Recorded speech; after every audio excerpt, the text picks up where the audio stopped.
What's up, everybody? It's KBR Sports, the best sports talk show, your 24-hour day. I'm your host, Brendan Abden, with my co-host, Nigel Patterson. Hello, everybody.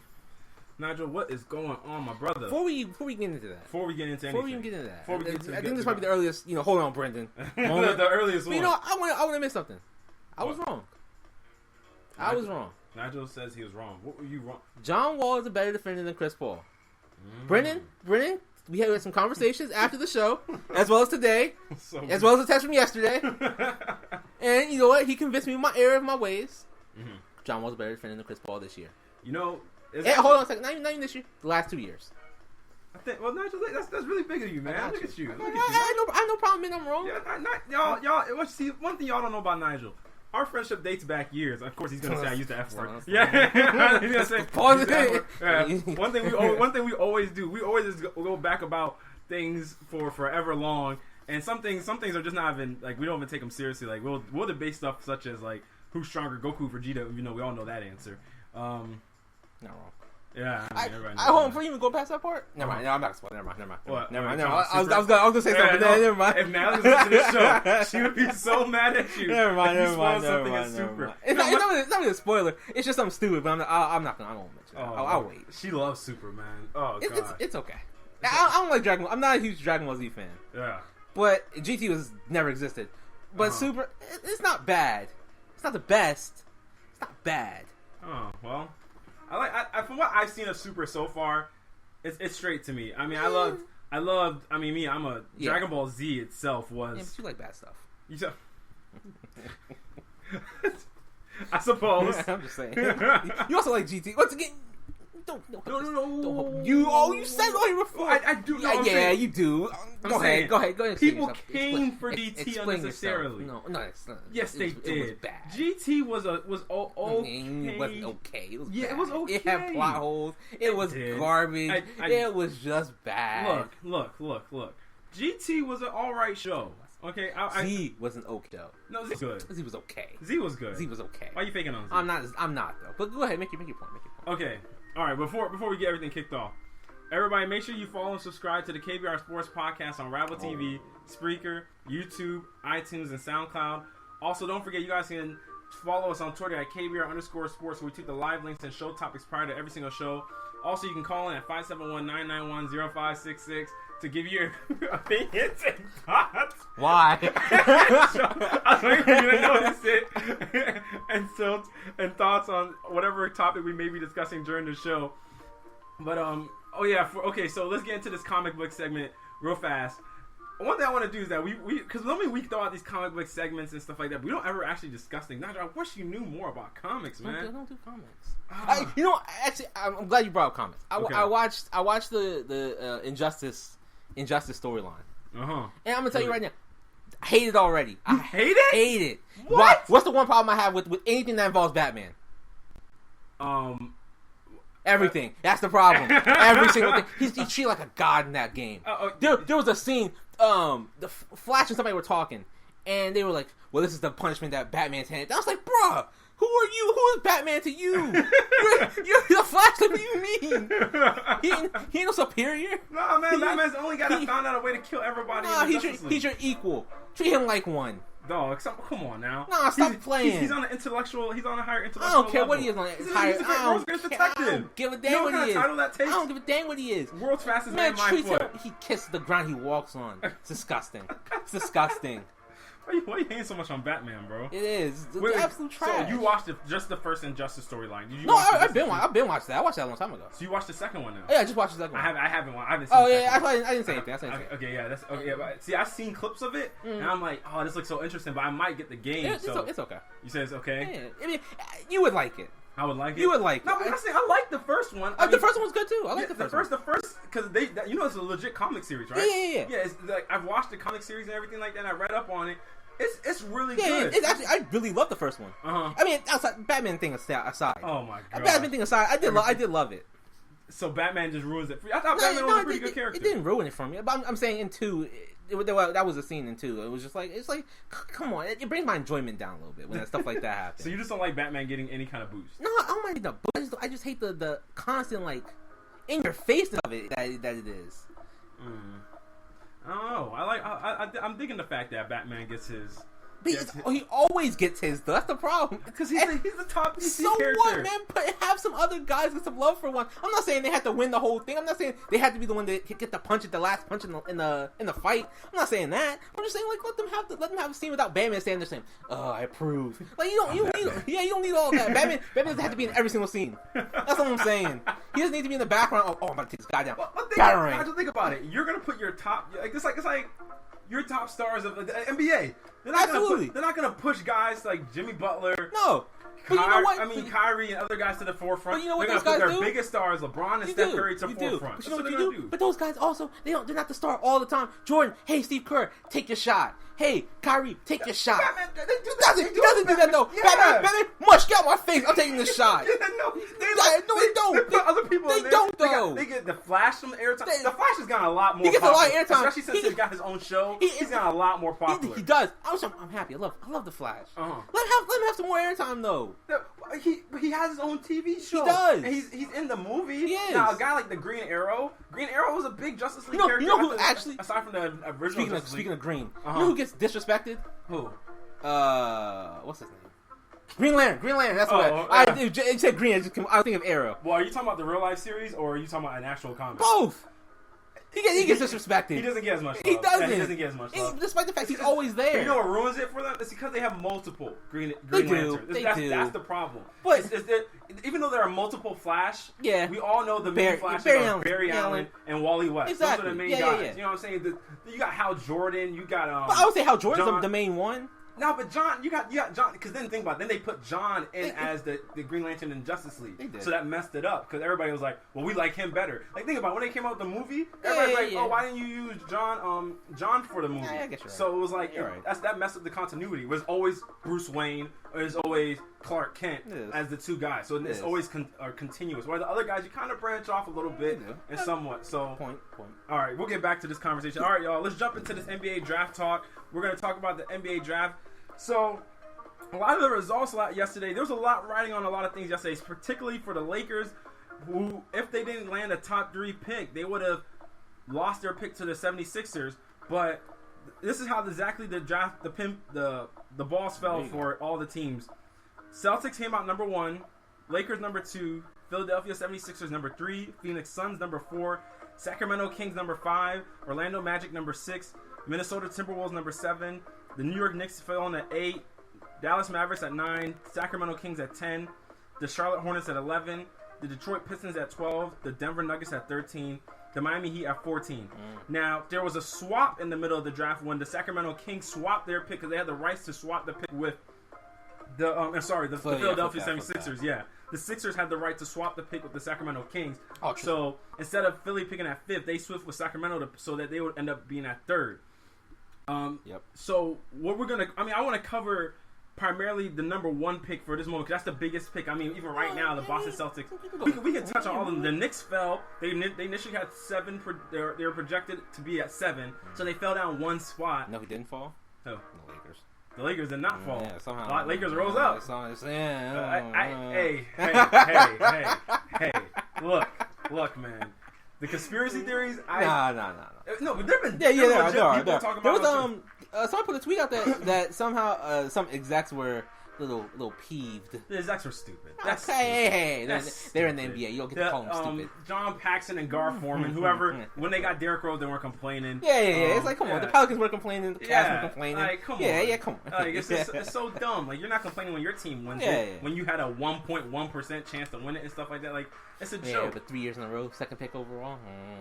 I'm just saying, it's a little suspicious. A little suspicious there. Oh my god. You know, the funny thing is, everybody was crushing the Lakers at the end of the season for going on that 5-game win streak. Then it actually turns out 5-game win streak saved them because then you switched your odds with the Phoenix Suns, and the Phoenix Suns ended up being 4th. Kings.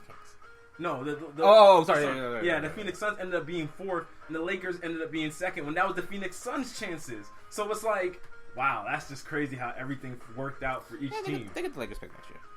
They do get the Lakers pick next year. Outright. They don't have to worry about top 5 protection or anything. But then the Lakers get to keep their pick in 2019. So it's like, if the Lakers would have lost their pick this year, they would have lost the pick this year and the pick in 2019, and they would. So pretty much you're changing what could possibly be 2 lottery picks for 1. And I think the Lakers give some second round picks. 2019? Huh? Think they'll be in a lottery in 2019? No, but I mean that's the point. At least you have, in case your team isn't good, you still have the pick. It would suck to right now you get the pick taken. You only get 1 lottery pick.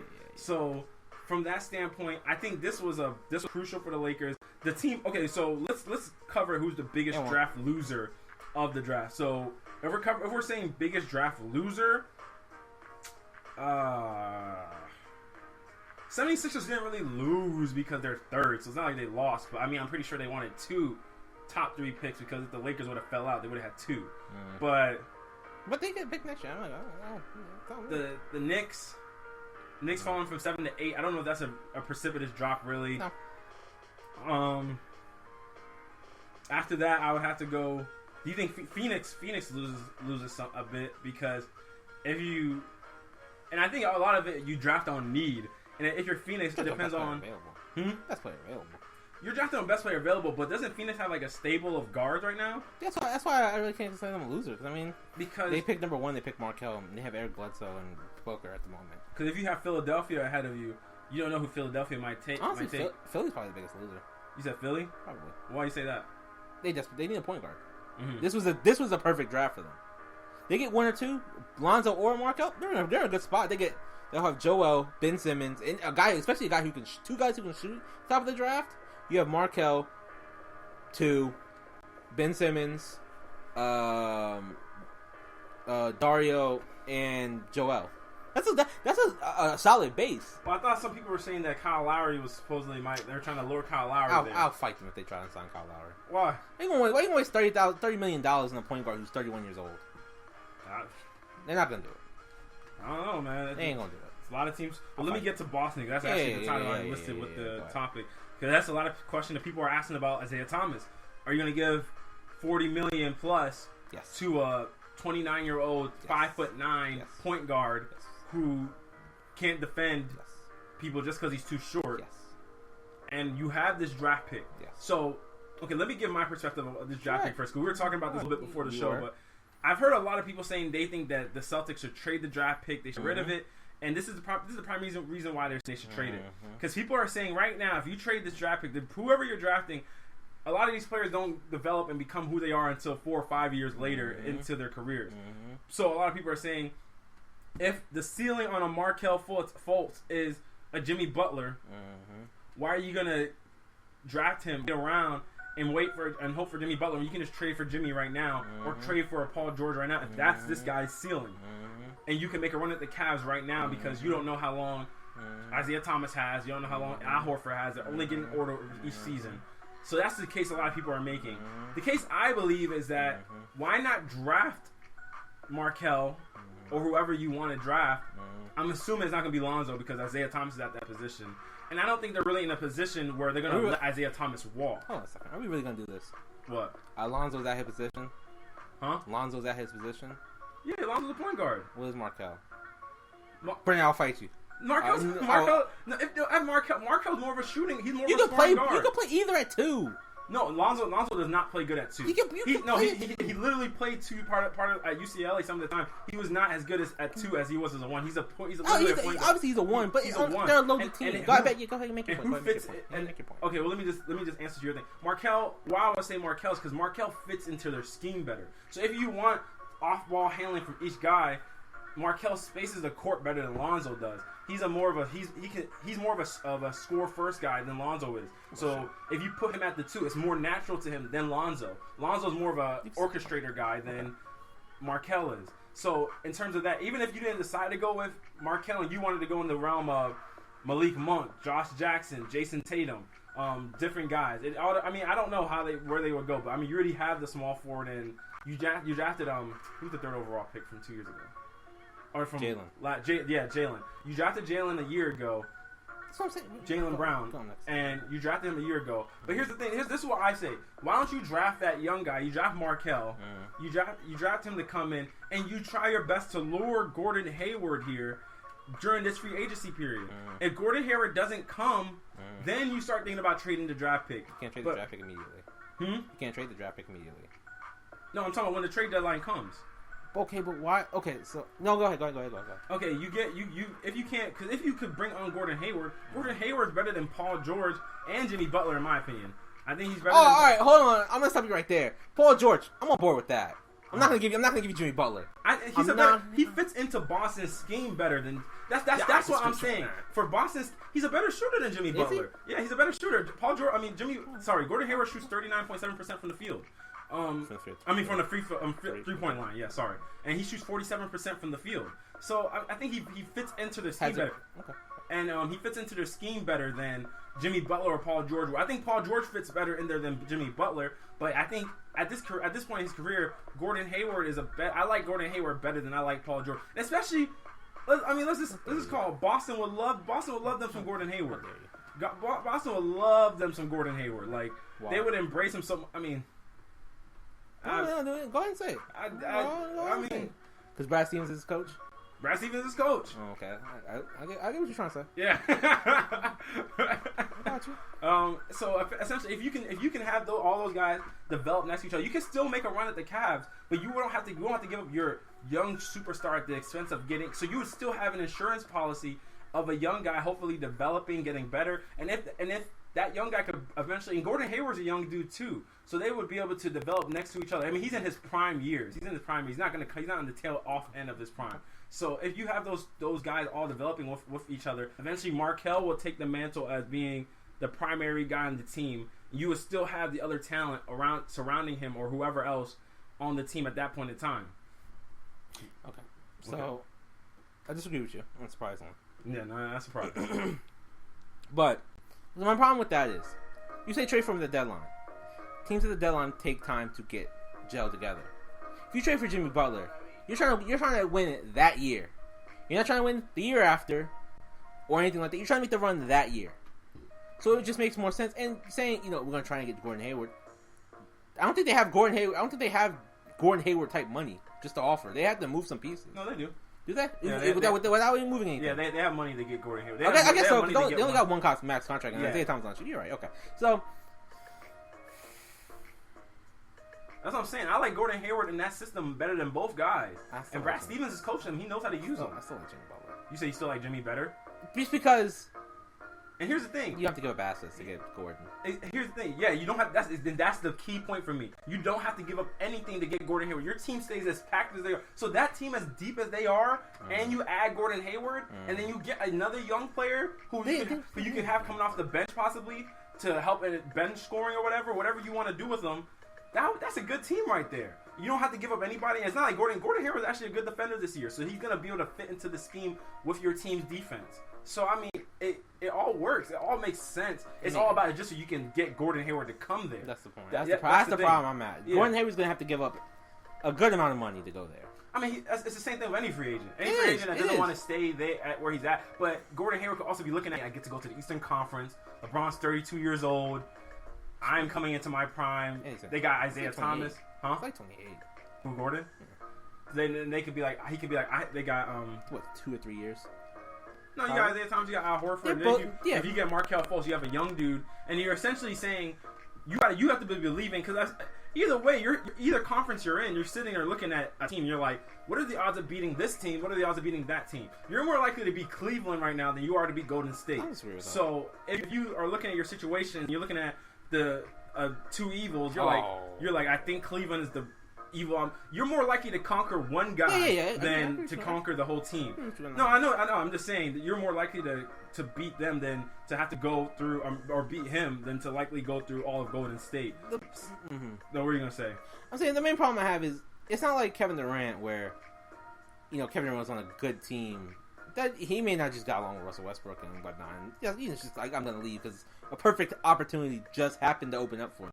Gordon Hayward's not like that. Gordon Hayward's on a team that he kind of grew up with, that's now just getting good, still is young, and it's like, I really just don't see him leaving that for Boston. But if you put it that way, I will say I kind of lean towards your idea of keeping it when you put it that way, because if you look at it for Jimmy Butler, you have to give up this year's first. You have to probably give up Jay Crowder, probably a combination of either Marcus Smart or Terry Rozier. and probably a pick next year, or a future pick, I should say. Maybe not next year's. But it's like at some point, you gotta cash in on those assets you have. You can't just sit on them. You do gotta cash in, but here's the thing: everybody wanted them to trade them this year anyway. So it's not like even if you trade for them next trade deadline, it's not like you're not doing the same thing you would have been doing this year, and you would have been doing it this year with less without even knowing if they had the number one pick. So, but now they know they have the number one pick. Now they know they have the number one pick. That's true. But here's the thing: now you're going to free agency. Now that you know you have the number one pick, you can pitch that to a free agent and be like, "Hey, we actually have the number one pick. We're going to bring in this talented guy. You're going to be playing alongside this guy." And if you're the Utah, if you're looking from Utah's standpoint, Utah doesn't really have any kind of pitch to say we're going to improve in this means or this way. Yeah, they do. How?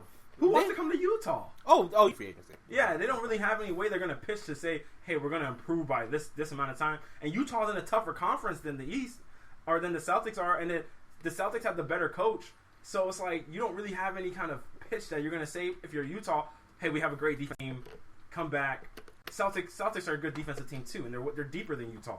And it's like, and especially if the Celtics in this series, the Celtics can at least win a game or two against Cleveland.